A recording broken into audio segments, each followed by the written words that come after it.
Jose Youngs here, the MMA Fighting, speaking with Dan Ige at the UFC 247 Media Day here in Houston. Now, before we get to the fight, you guys had a little conversation I saw after the stare down. It's all in good fun, I would imagine, right?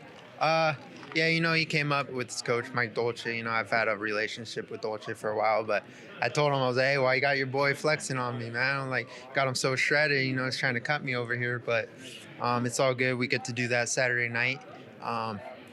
Yeah, it's fun and games till we get in there. And I was going through Twitter. I was looking up your guys' names, see what fans were saying about this, and I've noticed a lot of people are, when they speak about Mirsad Bektic, they're like, "What happened to him? Where did he go? Is he the same fighter?" Even though he's only on a one-fight losing streak, or he just coming off one loss, they've already been like, "What's happened to him?" Are you noticing that too? And what kind of Bektic are you expecting on Saturday? You can never underestimate a guy coming off a loss. I've been there before. It makes you hungry. And I mean, for me at least, it makes me hungry. So when I came off my first loss, I went on a tear, then I lost in the UFC. I'm on another tear. I never underestimate a guy for losing. If anything, you can go two directions. You can, light that fire, go up, go back on a tear, or, you can start going downhill. So I always prepare for the best Mirsad Bektic. He comes from a great camp. He seems like he's in pretty good shape. So, I'm expecting a war because I'm in the best shape I am right now, and it's going to be a fun fight. Well, speaking on that, a lot of fans are also kind of circling this out as like the fight to watch outside of the top two fights. They seem to think you guys match up very well, potential fight of the night. Are you expecting a fight like that too? Or when you get this name, you're like, this is a fighter I can have a good fight with? Yeah, definitely. For me personally, though, when people say fight of the night, it's kind of like disrespectful. But like, why? So I'm giving this guy a chance to make it a fight of the night. I want to go out there and make a performance of the night. That's my goal. Fight of the night's cool. We'll get an extra 50K, but my goal is performance of the night. So that's what I'm seeing. And you are fighting in Houston, and I was looking at your last few fights, like South Carolina, like London, Boston, Milwaukee. Do you like being the journeyman that's just like bouncing around to all these, not journeyman as in you'll fight anyone, but you're fighting all over the world. You're not like staying in one spot. I love it, man. It's not every day you get to go to these places, and you got to embrace it while you can. Every single guy I fought, besides this fight, has been in the guy's backyard. I feel like now we're kind of in neutral territory. Mirsad's not from here, I'm not from here. But it's gonna, I really enjoy it.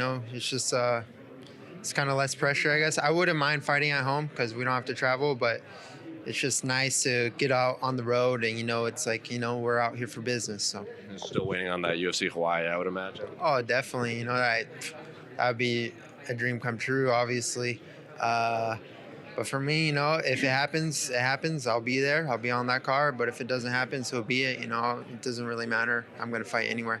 And how much are you paying attention to the rest of the division right now? I know Max Holloway, a fellow Hawaiian, just got dethroned. You have a new champion.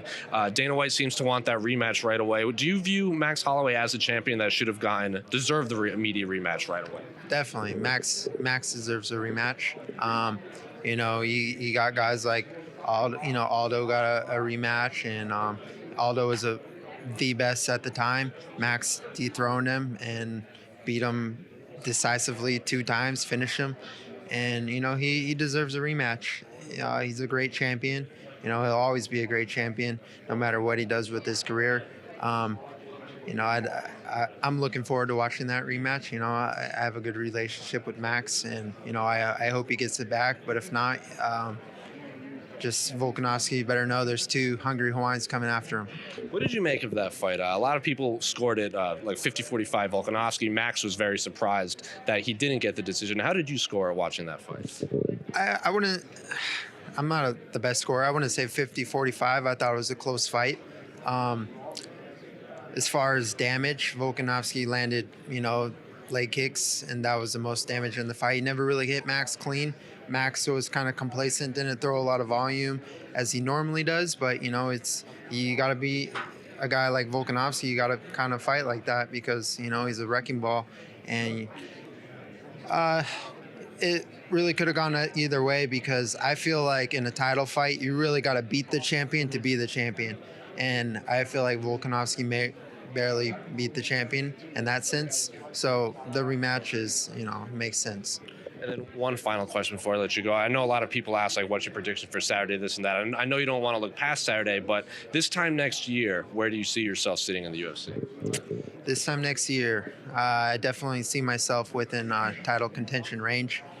I see myself as a champion 2021. Champion 2021.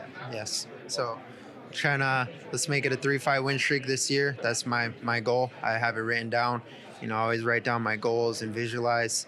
And next year, I see myself in that title contention range. Well, thank you so much and good luck on Saturday. Appreciate you.